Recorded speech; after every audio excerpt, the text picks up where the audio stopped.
Ecclesiastes chapter 4 and verse 12 speaks of a threefold cord that cannot quickly be torn apart. That's often applied to Christian marriage. But what does that threefold cord mean? And how does it make a marriage successful? We'll learn the answers in our next segment.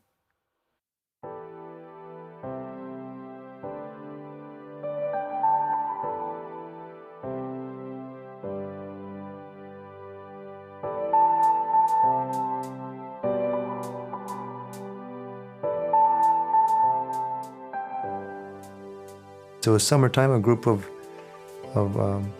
brothers and sisters, we made arrangements to, during the vacation time, to go to the beach. And so during that time, heading to the beach is where I met her.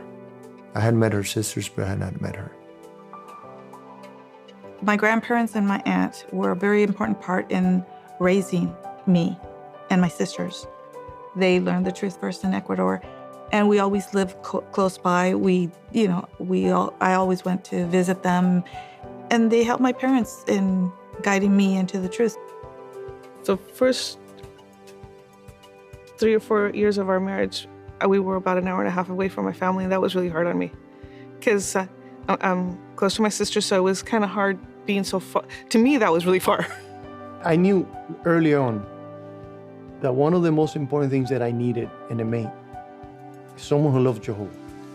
And they always say, I remember my parents in the meeting always say, find someone who loves Jehovah more than he loves you. And it's easy to say that. But as you find someone, you realize she loves Jehovah more than she loves me. And she had demonstrated through an entire marriage. When it comes, Jehovah is first. I think that is the key for a successful marriage. Just utterly cringeworthy material here, all of which will be perfectly normal, or should be perfectly normal, to Jehovah's Witnesses who are watching this. Bear in mind, this is all about the threefold cord. Anyone who's been to a Jehovah's Witness wedding will understand that this is a key tenet of Jehovah's Witness marriages and Jehovah's Witness weddings. This idea that when you get married to someone, it's not just the two of you, you're woven into this cord with Jehovah. Jehovah has to be in your marriage. If you think about it, it's kind of this weird celestial threesome where you have this invisible person involved in your relationship who should be the most important person in your relationship, even though you can't see him, and everything that he thinks and all of his expectations for you are being dictated by an organization. So really, it's not a threefold cord with Jehovah in your relationship.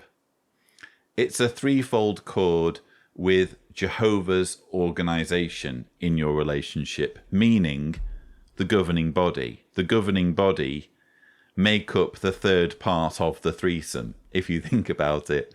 And it was especially cringeworthy to hear this couple just outright say, oh yes, Jehovah's totally more important than my partner. Or in this case, the husband was saying, I know that Jehovah is more important to my wife than I am.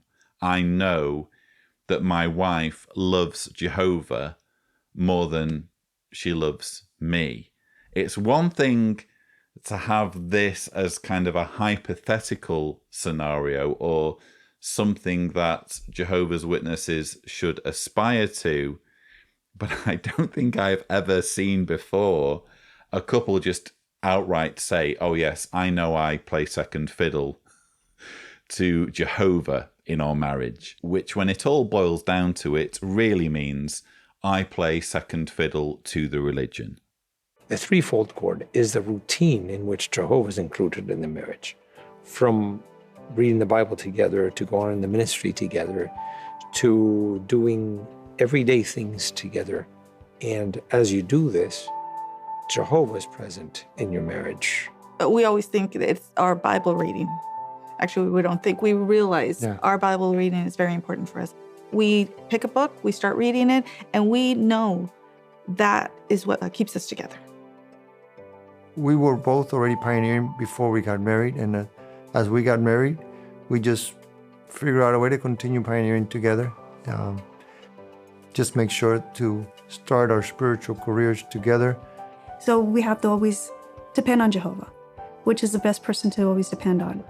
Because it's three of us and Jehovah is an equal part in our marriage, it doesn't matter what we go through, whether it be Peter or I that is having a little bit of a struggle, because Jehovah is there. It's going to keep us united and strong. And also, it's not just in the things we do while we worship. Yes, we worship together, but it's also all the other things that we do Jehovah's way.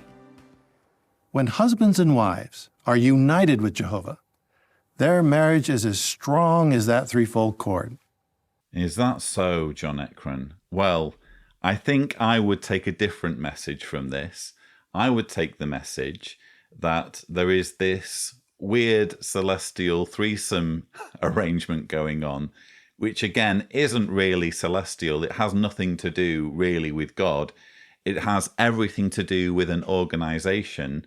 What I'm seeing here are couples, and by the way, I haven't commented on the fact that these are three fleshly sisters who married three fleshly brothers. That's weird, isn't it?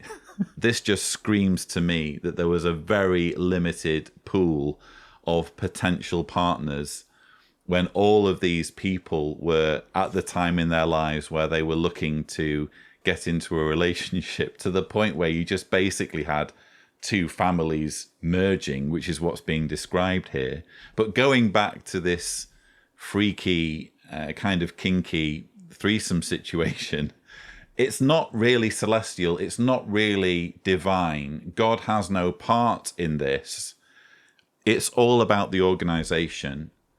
And the threefold cord is just another way of saying, make sure your religion comes first in your marriage, in your relationship, in your family.